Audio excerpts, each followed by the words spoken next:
Hair dryer कैसे काम करता है। आज हम जानेंगे कि आपका हेयर ड्रायर कैसे काम करता है। यह एक ऐसा उपकरण है जो लगभग हर घर में पाया जाता है और हमारे बालों को सुखाने में बहुत मददगार होता है। तो चलिए इसके अंदर की कहानी जानते हैं।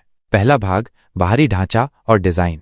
सबसे पहले बात करते हैं इसके बाहरी हिस्से की। हेयर ड्रायर का बाहरी ढांचा प्लास्टिक का बना होता है ताकि ये हल्का रहे और इस्तेमाल करने में आसानी हो। साथ ही ये प्लास्टिक गर्मी को भी सह सकता है क्योंकि अंदर से गर्म हवा निकलती है। डिजाइन कुछ ऐसा होता है कि हवा पीछे की तरफ से अंदर जाती है और आगे नोजल से गर्म होकर बाहर निकलती है। दूसरा भाग, अंदर के मुख्य हिस्से। अब देखते हैं कि इसके प्लास्टिक होल के अंदर क्या खास चीजें होती हैं। हेयर ड्रायर के अंदर 4 जरूरी हिस्से होते हैं। पहला, माइनस हीटिंग कॉइल जो हवा को गर्म करता है। दूसरा, मोटर जो पंखे को घुमाती है। तीसरा, पंखा जो हवा को अंदर खींचता और बाहर फेंकता है। चौथा, माइनस तापमान और स्पीड कंट्रोल सिस्टम जो गर्मी और हवा की गति को नियंत्रित करता है। तीसरा भाग, माइनस हीटिंग कॉइल। ये हिस्सा हवा को गर्म करने का काम करता है। हीटिंग कॉइल एक विशेष मिश्र धातु से बनी होती है जिसे निक्रोम वायर कहा जाता है। जब इसमें से बिजली गुजरती है तो ये बहुत गर्म हो जाती है। इसका प्रतिरोध इतना होता है कि ये लाल गर्म हो जाती है और उसी गर्मी से हवा गर्म होती है। चौथा भाग, मोटर और पंखा। हेयर ड्रायर के अंदर एक छोटा मोटर होता है जिससे एक ब्लोअर पंखा जुड़ा होता है। यह पंखा पीछे से ठंडी हवा खींचता है और उसे हीटिंग कॉइल की ओर भेजता है। जब हवा गर्म हो जाती है तो वही पंखा उसे बाहर की तरफ फेंकता है। पांचवां भाग, हवा का बहाव।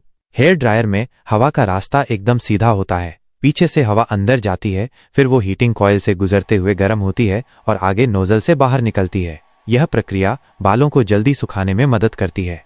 छठा भाग, तापमान और गति नियंत्रण।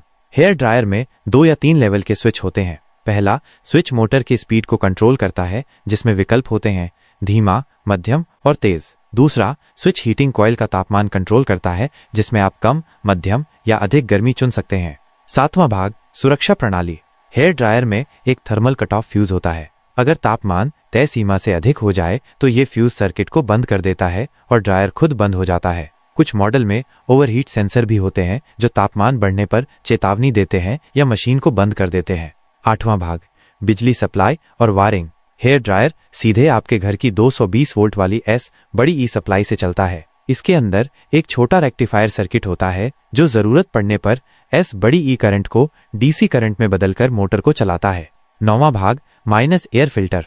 ड्रायर के पीछे की तरफ एक छोटा फिल्टर लगा होता है जो धूल और बालों को अंदर जाने से रोकता है। अगर ये गंदा हो जाए तो हवा का प्रवाह कम हो सकता है, इसलिए इसे समय समय पर साफ करना जरूरी होता है। 10वां भाग, पूरी प्रक्रिया। जैसे ही आप स्विच ऑन करते हैं बिजली हीटिंग कॉइल और मोटर तक पहुंचती है। पंखा हवा को अंदर खींचता है, हवा हीटिंग कॉइल से गर्म होती है और बाहर निकलकर बालों को सुखाने का काम करती है। तो ये था हेयर ड्रायर के अंदर का सफर। अब आप समझ गए होंगे कि ये छोटा सा उपकरण कितनी समझदारी से काम करता है और आपके बालों को तेजी से सुखाता है।